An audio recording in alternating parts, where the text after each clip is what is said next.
Hey, what's going on, Who Dat Nation? It is yours truly, TJ Jones, host of the State of the Saints podcast.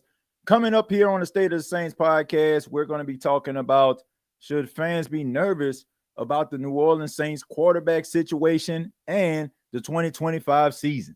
And also, if you ever walked into this store to cash your check on the 1st of the 15th, then you know where I'm at. Thank you for listening to my daddy's podcast. Please subscribe to our channel.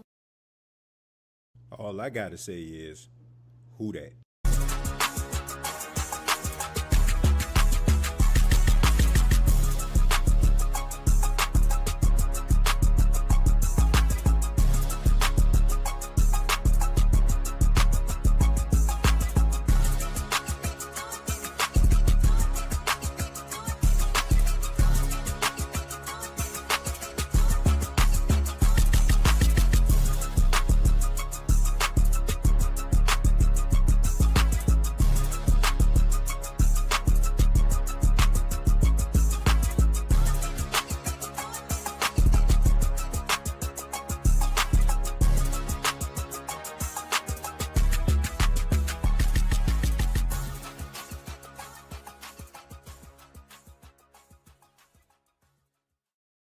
Hey, what's going on, Who Dat Nation? It is yours truly, TJ Jones. And yes, I am the host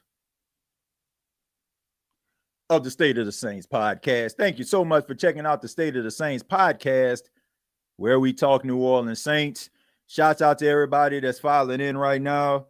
Somebody said, yeah, we're early today. Yeah, we're a little bit early, man. We're a little early because coming up, and if you're watching this live, in about 25 minutes, I will be live on the NFC South Roundtable. It's our first NFC South Roundtable of the season. I put the link inside of the comments. So right after this, you can go ahead and come over and check out the first episode of the 2025 campaign of the NFC South Roundtable. Looking forward to that. But I did want to talk a little bit of Saints football and kind of talk a little bit to the Who Dat Nation about the state of the Saints, no pun intended, because you know, or Who Dat Nation, a lot of Saints fans are pretty dejected, man. And, you know, it's kind of weird because the season hasn't even started yet. And you have a lot of pessimistic and fans that are not very optimistic about the New Orleans Saints this season. And, you know, I can, on one hand, understand it. But on the other hand, I really can't, because to me, it's like, this is something that New Orleans Saints fans have been asking for a long time. Like, as a matter of fact, I want to say probably since the end of the 2020 season when Drew Brees retired. Everybody was looking for the Saints to try to rebuild, to try to restructure this team and maybe, you know, move on from the Sean Payton, Drew Brees era and find a coach that can establish a culture of his own. And it's actually happening right in front of our eyes. And it just seems like some Saints fans, I'm not going to say everybody because that's not the case. Some Saints fans don't really have the patience to see this thing out. I mean, that's what a rebuild is. That's when you're trying to find new cornerstone players, new cornerstone pieces for your football team. And right now, that's what the New Orleans Saints are doing. But nobody likes to see change. You know, change is scary sometimes, right? You know, we don't know what's behind door number one or door number two or door number three, and it's a scary thing. But I just noticed throughout my lifetime that living in fear won't get you anywhere, right? You got to be able to embrace your fears. You know, you got to be able to embark on things that are considered to you the unknown in order for you to figure out what is behind that door. Is it worth it? The New Orleans Saints needed to do this for a very long time. And I'm prepared. I'm prepared to see this thing through. I'm prepared to see it through, folks, because you got to have patience. That's one of the reasons why people, you know, think that I'm changing my position or somebody's like influencing me. It has nothing to do with that. It has everything to do with the fact that I've been asking for change, just like a lot of you, for quite some time. And now that I got what I wanted, like, why am I still complaining? Why am I still complaining about things that I have not seen. I just think that you basically getting yourself all riled up for things that could possibly not even happen. And, looking at some of this highlight film, looking at some of these tweets, I think that it has a lot of Saints fans paranoid. And, you can't always go by some of the things that you're actually seeing, and thinking that that is going to be, the rule when it comes to the season. Because I looked around, like, as far as looking at training camps across the NFL. Of course, I do the state of the NFL now. And you're seeing top tier quarterbacks struggle. You like throw interceptions. So that's why I'm not really genuinely concerned about a guy throwing an interception in practice. I'd rather a quarterback throw an interception in practice and during training camp than during the season. I'd rather them get all that stuff figured out first and then go out there in the regular season and have it figured out. You're not going to get where you need to be if you don't get those reps. And I get you have some young, inexperienced quarterbacks, and you don't know what to make of them. Some people feel like Spencer Rattler got the short end of the stick. I'm actually one of them. I don't feel like everybody really saw what he can actually do because there weren't many starting caliber players that were around him when he was starting in those 6 games. And then Tyler Shough, people are getting upset because they're saying that they were lied to. And here's the thing. How can somebody lie to you if you do your own research? I say it all the time here on the State of Saints podcast. And I'm pretty sure that there's a lot of people that follow this show can second this. I say I give my opinion, but don't just take my opinion. Like, go do your own research. People listen to what other individuals are saying. It's rather they're listening to, Louis Riddick, how he felt about Tyler Shough, or some of these other scouting reports of how they felt about Tyler Shough. And all of a sudden, like, you allowed that to go into your memory banks. And when, I guess he goes to practice and he just doesn't jump in front of Spencer Rattler right away, now all of a sudden you're talking about being lied to. Actually, you lied to yourself. And you also didn't do your due diligence. And I'm not even saying that those interceptions are an indicator of what Tyler Shough will be at the quarterback position. All I'm saying is you shouldn't allow anybody to just influence you to believe anything. You should always do your own research. Yes, there were reports about Tyler Shough getting happy feet when he feels pressure around him in the pocket. But what quarterback doesn't? Like, what quarterback wants to get hit, wants to get sacked? But at the end of the day, I believe in the kid. I think that he will be able to do some really good things. It's just going to have to take some practice. It's going to have to take some reps. And, it's okay if he doesn't start the beginning of the season. Everybody's looking at his position, him being that second round pick, but this isn't a top 10 quarterback pick. Like, if that was the case, like if this was Cam Ward or something and Cam Ward couldn't start, then I would be like, man, that's very alarming there. But this is a second round pick. Like, you're getting picked in a second round. So that goes to show you that, there was some things that you needed to work on. But I trust Kellen Moore. Like, I'm not going to say that, I'm looking at Kellen Moore. It seems like he have a plan, but his plan for everything else, 99.9% of what he's talking about, I'm buying into, except for the quarterback position. This is a guy who has helped quarterbacks reach, full potential, throw for 4,000 and 5,000 yards, and also a guy that can put together an offense that is suitable for the players that he actually has there.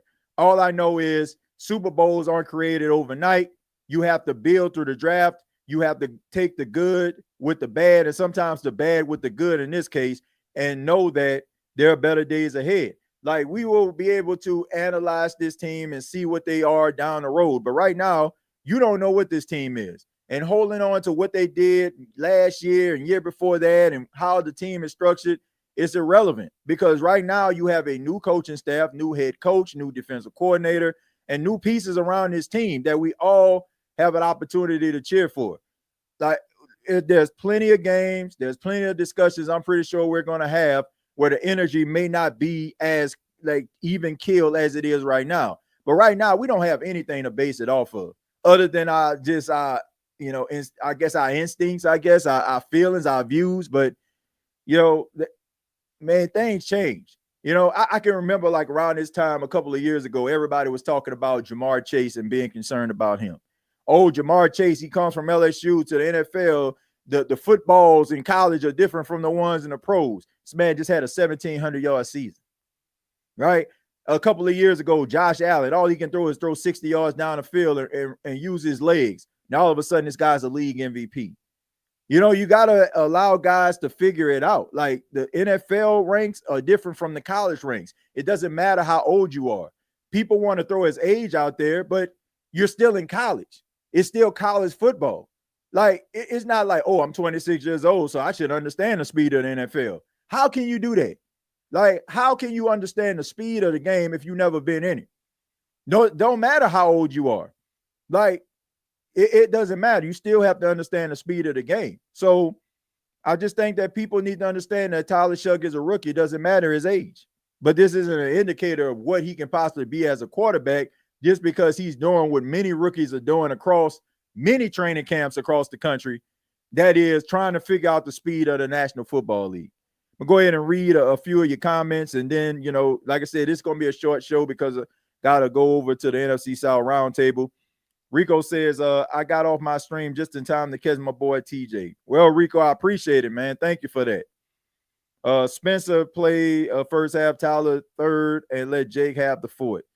Yeah, I mean, look, I think that to me, I would give each one of those guys, I would give each one of those guys a quarter, right? Like probably if it's Spencer Rattler, like you said, give him the first half.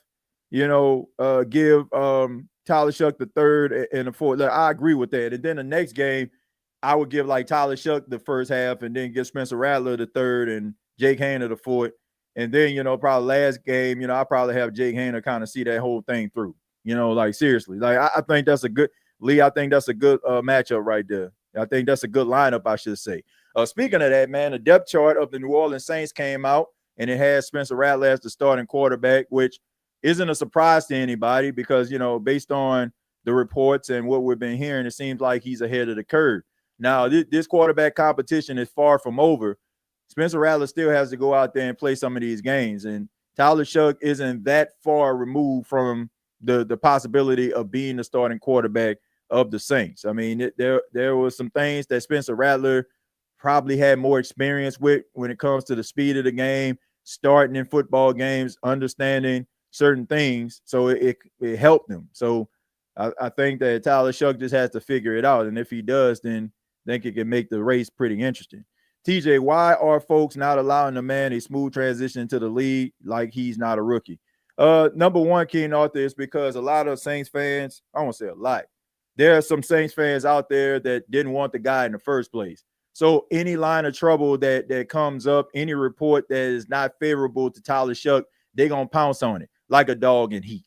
Like that's just the reality, man. Like, we want to be validated in our biases, our stances, regardless. Like anything. Like, I'm gonna tell you how people feel like they can get it any way that they can. They will take it any way that they can. Now, like I said, I can't speak for everybody else. Jeff Duncan has never done anything to me. I respect him as a journalist. He's been on my show before. Nothing but respect for him. Some people don't really rock with him when it comes to his reporting. But you have a slew of Saints fans out there that are backing Jeff Duncan and his stance on Tyler Shough. Why? Because it helps them to be validated in their argument that this guy isn't it. That goes to show you, like, you'll take it any way you want to. I have seen people lambaste, flambe, saute Jeff Duncan's takes on everything. And, all of a sudden, like, he's speaking gospel, like he on some TD Jakes, Clef Low Dollar when it comes to Tyler Shough, which I don't understand. Like you can't play both sides of the fence. But all I'm saying is you have, on one hand, people that want to feel validated by not liking this guy, rather they wanted Shedeur Sanders instead of him, or they, didn't like his age or whatever. That's why they don't want to give him a chance. Another is they just don't have no freaking patience. Like, people want instant gratification. We live in a microwavable world right now. Like, people want it like that, like the snap of a finger. Like, people don't want to let this thing slow cook, right? Man, anybody got a slow cooker out there, right? You ever put a stew off in that joint and just let that thing slow cook for about 4, 5, 6 hours? Man, I had a whole house smelling good, right? With that stew. Like, nobody wants to wait on it. But the fact that you're allowing it to slowly cook, man, it's going to be tender. It's going to be juicy. It's going to be good, right? But, nobody really likes the process. But you got to be able to kind of endure the process. Like, you don't know what's going to be on the other side. Like, a lot of people are being driven by fear. Rather, they talked a lot of noise to maybe their friends who are probably, fans of other teams, and they feel like their team is going to embarrass them this season and they don't want to subject themselves to that. But look, man, you can't worry about that. A rebuild isn't going to look pretty. It's not going to be favorable. There are going to be a lot of unanswered questions, but that doesn't mean that this thing won't get turned around. You just got to have patience to be able to see it through. Some people just ready to jump off the bandwagon, which if you've been rocking here, you already know that was expected because people just love a winner. People don't want to go through the hard times. They'll be like, man, I see you when everything get back fine again. But right now, the Saints are trying to figure it out. The Saints don't have a culture right now because they're trying to establish one, and there's no issue with that. And as far as Tyler Shough, like I said, he's a rookie. So you can't throw a man's age out there because he's still a rookie. And you can't say, oh, man, people told us. Like, who cares? Like, people say stuff all the time that don't end up being accurate, and it's too early to tell if they're being accurate or not. So it's just a lot of bias. People just don't want to see this man win. People just don't want to, people want to feel validated in the argument that the Saints shouldn't have got him in the first place. Falcons cut Kirk Cousins. Wow.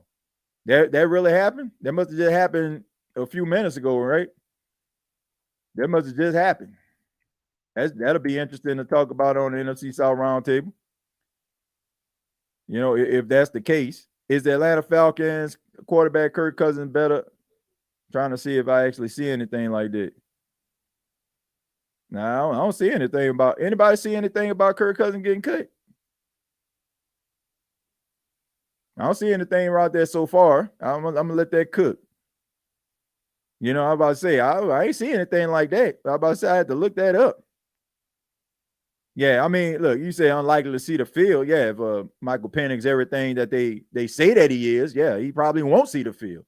With all due respect to the local media, no one gave Rattler a chance. For us fans to believe that he could do something, it's been a frustrating offseason. Blah, blah, draft capital was super annoying. Well, look, I don't know if it was the fact that the media didn't give him a chance based on what they actually seen. Like the media isn't like a fan like how we are, right? We'll give them the grace. But a lot of these, man, those guys aren't. I can't even say it. Like, I don't think they fans. Like, they just doing a job. They just doing a service. Like, they follow the team and give you the information that they feel is fit, right? And in some cases, they want you to draw your own conclusions. And a lot of times, they're going on based on what they see. And if you look at the last 4 seasons of this team, there wasn't anything really truly to be optimistic about. Like, I don't get why people get mad, at the media for the Saints putting forward a terrible performance and them basically saying, yeah, or what we like to say in New Orleans, bruh, like they were bad, bruh, like, who couldn't see that? But I think sometimes people want the media to give them optimism. Like, that's not what journalism is. Like, I want people to understand this. All right. We live in a modern media society where I always talk about the split screen culture. You have one person on the side going for something. You have another person going against something, right? And at that point, they want you to make a decision. But that's not what media really is. Media, when it comes to writing, when it comes to broadcasting, it is a person that is giving you the information, and it's up to you to formulate your opinion about it. Not what I think, not what such and such told me. It's you to formulate your own opinion. That's why my heroes growing up, was Dan Rather, just before my time, but I'm a little bit of a historian like Walter Cronkite. They gave you the news and they allowed you to formulate your own opinion. And I feel like when it comes to journalism, that is a lost art. Everybody is trying to tell you how to feel. And people now feel like that is true journalism, and it's not. It's not. I don't get behind this microphone to say, hey, everybody agree with me. Like, I give my opinion. Sometimes people be like, man, I don't agree with what you said, TJ. I agree with what you're saying sometimes, but it's never to a point where I'm trying to say this is the is all and be all. I mean, I may speak and say it with confidence because that's how I feel, but it's really up to you to formulate your opinion. And that's what journalism is about. So that is why I don't understand why people get mad at the media, because that's not their job to give you confidence.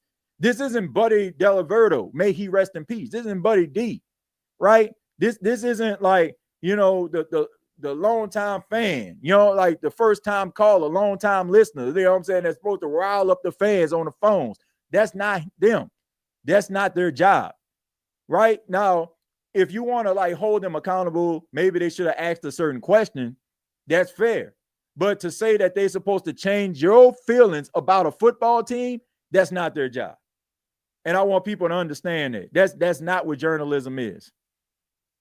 Journalism is there to give you the information for you to formulate your own opinion. I'm going to take one more, then we're going to go ahead and get up out of here. And I'm just asking everybody to come on over to the NFC South Roundtable. We're about to get started in about 5 minutes. All right. Last question will be from Professor. He says, we should have kept Marquez Valdez-Scantling for depth. He did good work for us last season. Would have liked another season for him to run with our wide receiver ones. Tipton better make it happen. Man, Mason Tipton, I'm sorry. Dude looking like all airline until I actually see it in a real game. He's making some plays, but tell me if you've seen this before. A guy who is an unheralded guy making plays at training camp and then all of a sudden can't play dead in the Western, right? I mean, so it remains to be seen. But we're about to go ahead and transition over. I'm just asking everybody, the link is inside of the comments. Go ahead and hit that link. Come on over to the NFC South Roundtable. Thank you so much for checking out the State of the Saints podcast. We'll be back again, talk a little bit more, get more in depth with this conversation. And also, as the Saints head out to the West Coast, we'll be talking about them as they go into their very first preseason game versus the Los Angeles Chargers on Sunday. Till next time, all I got to say is, who dat? Thank you for listening to my daddy's podcast. Please subscribe to our channel. All I got to say is, who dat?